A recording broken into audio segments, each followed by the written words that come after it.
So India growth story is quite obvious. We had a bit of a hiccup with the elections, some scare, but the fundamental story remains very strong. We've got a stronger policy and political stability.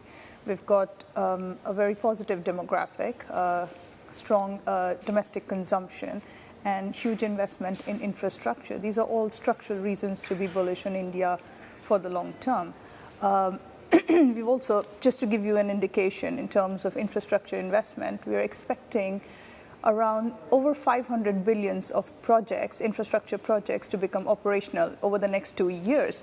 And that is equal to 11 years of all the projects, last 11 years, which means it's not just the scale, but it's the pace of development that is very exciting in India. So we remain bullish.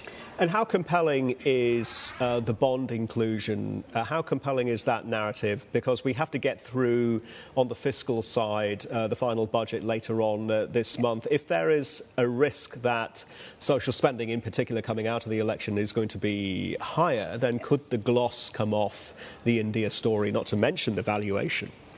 Valuations are high at this point, definitely. However, the inclusion helped. If you see that FDI came in, but FDI is tapering off a little bit. The increase is not as much.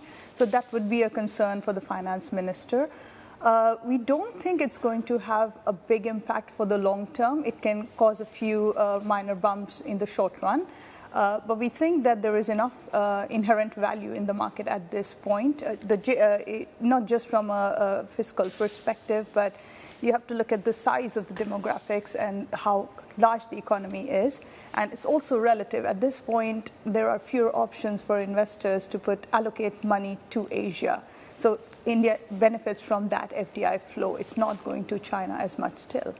How big, Polka, do you think a volatility driver the November elections in the US are going to be, especially if there is a non-negligible risk of a Trump presidency 2.0 and we see higher China tariffs, we see a more antagonistic relationship, supply chains get upended again? I'm painting a worst case scenario, but what then would be the implications for Japan, South Korea, Taiwan, and here in Singapore?